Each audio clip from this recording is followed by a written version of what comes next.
वेद पढ़े पर वेद न जान, ये बाचे पुराण 18। जड़ को अंधे पत्ते खुआवे, ये भूल गए सिरजनहारा। तो जिस कारण से इस काल ने हमें यहाँ गुमराह किया हुआ है, उस अज्ञान को हटाने के लिए परमेश्वर स्वयं आते हैं, अपनी प्यारी आत्माओं को ये ज्ञान बताते हैं, जन्म मृत्यु से छुटकारा पाने का विधान बताते हैं। वो यथार्थ भक्ति, वो यथार्थ मंत्र जिससे मोक्ष हो सकता है और हमारे प्रारब्ध में आने वाले संकट कष्ट, जो जन्म जन्मांतर के पाप हमारे जीवन में लिख दिए गए हैं, उनको केवल कबीर देव, वो कबीर परमेश्वर ही नाश कर सकता है। जैसे पुण्य से सुख होता है, पाप से कष्ट होता है, दुख होता है। जब तक हमारा पाप नहीं कटेगा हम सुखी नहीं हो सकते। तो उस पाप को काटने वाले केवल कबीर गॉड है, कबीर जी परमेश्वर जी ही वो है। अन्य कोई प्रारब्ध के किसी भी पाप का या किसी भी पाप का और प्रारब्ध के कष्ट का निवारण नाश नहीं कर सकता, केवल कबीर देव कर सकता है। अपनात्माओं, किसी के पैर में कांटा लग गया हो और ये अज्ञानी ऋषि महर्षि क्या कहा करते थे, जैसे कोई संकट निवारण करने के लिए ऋषि महर्षि संतों के पास जाते थे।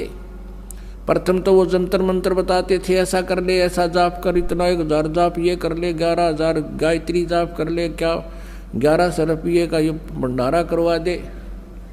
सब कुछ कराने के उपरांत भी कोई लाभ नहीं होता था। तो वे क्या कहते थे, वो अज्ञानी और वेद ज्ञानहीन ऋषि महर्षि गुरु ब्राह्मण, कि ये तुम्हारे प्रारब्ध का कष्ट है, तुम्हें भोगना ही पड़ेगा। उदाहरण देते थे, श्री कृष्ण जी ने श्री राम रूप में सुग्रीव के भाई को मारा था, बाली को धोखा देकर वृक्ष की ओट लेकर। वो उसके प्रारब्ध में लिखा गया था। उस प्रारब्ध के कर्म का भोग श्री कृष्ण रूप में विष्णु जी ने भोगना पड़ा।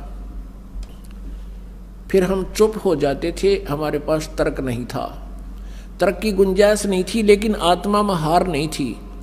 हम ये सोचते थे कि नहीं, भगवान ऐसी कोई शक्ति है जो हमें लाभ अवश्य देगा, क्योंकि आत्मा परमात्मा से परिचित है कि वो परम शक्ति है। लेकिन अज्ञान ने इसके ऊपर इतने आवरण छा दिया कि ये विश्वास नहीं कर पाती, और लेकिन ये रुक भी नहीं पाती।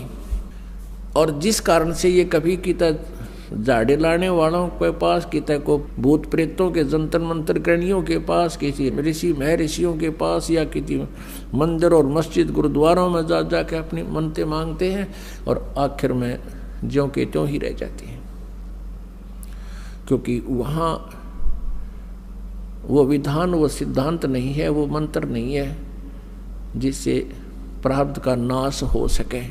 तो एक आम विधान बन गया, सभी ने ये फाइनल कर दिया कि लिखे हुए कर्म का भोग तब भोगना ही पड़ेगा। पाप नाश नहीं हो सकते, पाप कट नहीं सकते, और पाप कटे बिना सुख नहीं हो सकता। जैसे किसी के पैर में कांटा लगा हो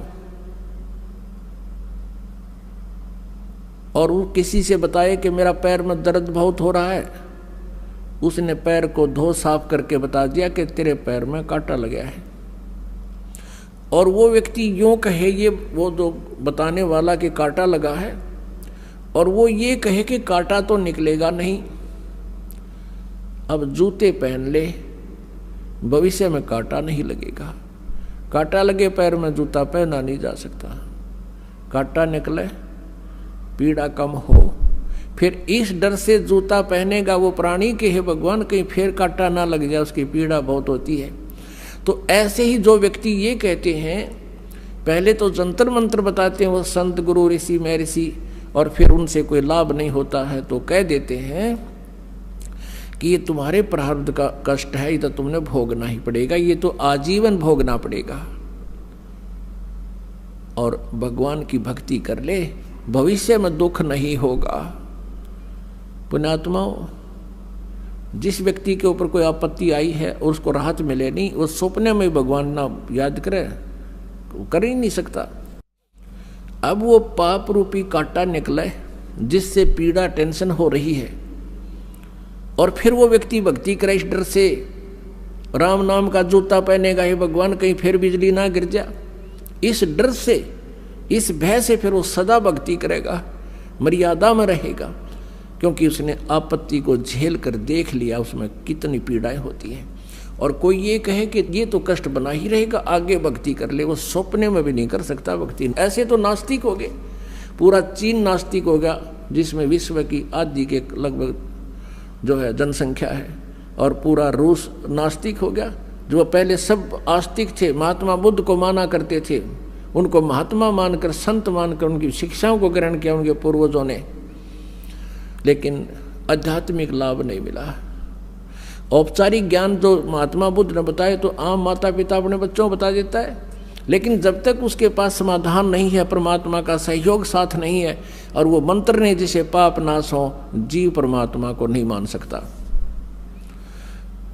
और काल यही चाहता है कि नास्तिक हो जाए, कलयुग में विशेषकर, उससे पहले कोई नास्तिक नहीं था।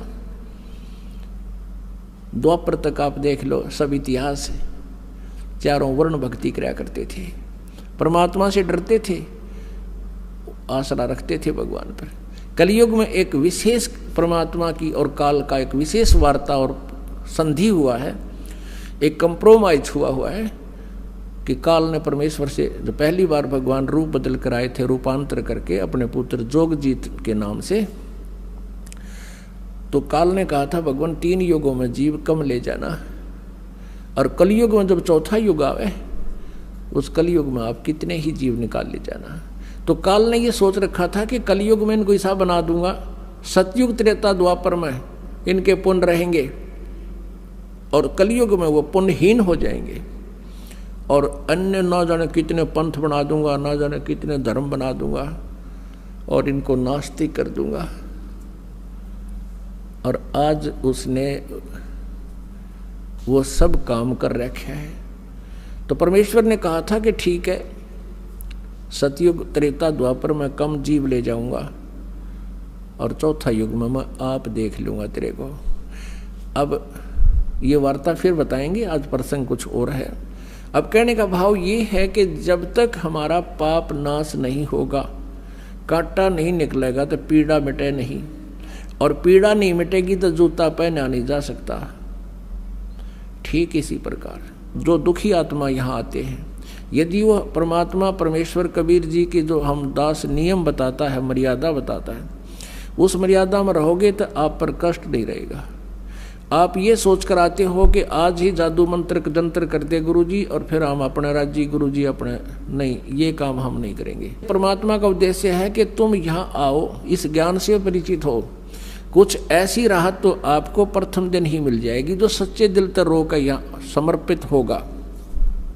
समर्पित का अर्थ है कि हम जो भी मार्गदर्शन आपको करें, भाई बीड़ी शराब मांस तम्बाकू नहीं पीनी है, अन्य किसी देवी देवता की भक्ति जो तुम पहले करते थे वो नहीं करनी है, इन सभी मर्यादाओं को जो हृदय से मानकर समर्पित होता है, उसी दिन से राहत शुरू हो जाती है।